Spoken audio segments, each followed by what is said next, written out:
नुसल्ली व नुसल्लिम अला रसूलिहिल करीम अम्मा बअद फ़अऊज़ु बिल्लाहि मिनश शैतानिर रजीम बिस्मिल्लाहिर रहमानिर रहीम रदियल्लाहु अन्हुम व रदू अन्हु सदक़ल्लाहुल अलीयुल अज़ीम व क़ाल रसूलुल्लाह सल्लल्लाहु अलैहि वसल्लम मन कुन्तु मौला फ़अली मौला। आज मैं आपके सामने हज़रत अली रज़ियल्लाहु तआला अन्हु को मौला अली कहने की हकीकत बताऊंगा कि क्या हज़रत अली को हम मौला अली कह सकते हैं। देखें, एक होता है हकीकी माना और एक होता है अताई माना। यानी हकीकत में अल्लाह रब्बुल आलमीन सबसे बड़ा सच्चा है, इसमें कोई शक नहीं। लेकिन आका अलैहिस्सलातु वस्सलाम ने हज़रत अबू बकर रज़ियल्लाहु ताला अन्हु को सिद्दीक़ अकबर का लक़ब दिया। सिद्दीक़ अकबर के माने सबसे बड़ा सच्चा। यानी अल्लाह सबसे बड़ा सच्चा है, इसमें कोई शक नहीं। लेकिन अल्लाह की अता से हुजूर के सदक़े हज़रत अबू बकर सिद्दीक़ रज़ियल्लाहु ताला अन्हु को लक़ब मिला सिद्दीक़ अकबर का, इसमें कोई एतराज़ नहीं करता। सबसे बड़ा हक और बातिल में फ़र्क करने वाली ज़ात अल्लाह है। लेकिन आका अलैहिस्सलातु वस्सलाम ने हज़रत उमर फ़ारूक रज़ियल्लाहु ताला अन्हु को फ़ारूक आज़म का लक़ब दिया।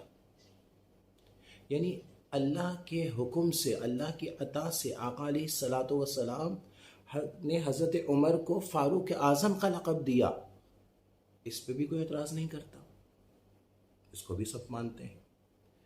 सबसे बड़ा गनी अल्लाह है। पूरी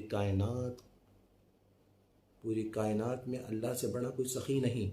अल्लाह ने हमें सब कुछ अता फरमाया हुजूर के सदक़े। ये सब तुम्हारा करम आका के बाद अब तक बनी हुई है। लेकिन आका अलैहिस्सलातु वस्सलाम ने हज़रत उस्मान को गनी का लक़ब दिया।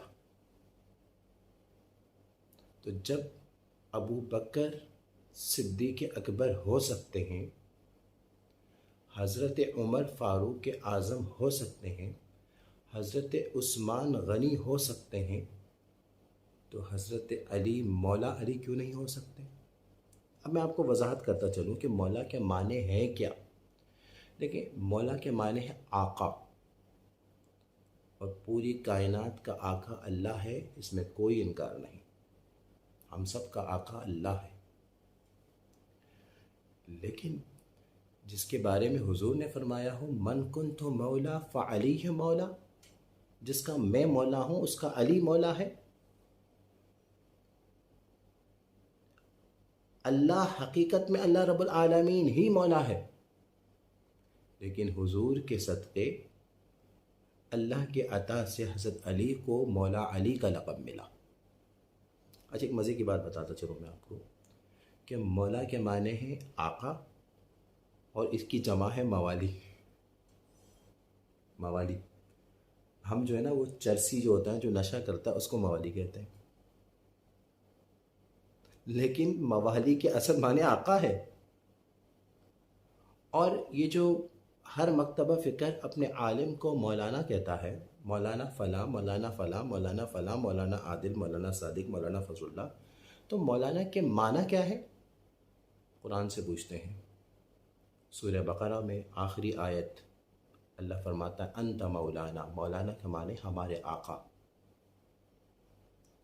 हम एक आलिम को जब हमारे आका कहते हैं, हमारे आका एक आम आलिम को जिसने चंद साल पढ़ा है, उनको जब आका कह सकते हैं, मौलाना कहते हैं, और उस पर कोई एतराज़ नहीं करता, तो जिनको हज़रत आका अलैहिस्सलातु वस्सलाम ने हज़रत अली के बारे में फ़रमाया कि ये मौला है, मौला अली है, मन कुन्तु मौला फ़अली ये मौला, हुजूर का फरमान अक़दस है कि जिसका मैं मौला हूँ उसका अली मौला है, तो इस पर एतराज़ क्यों होता है।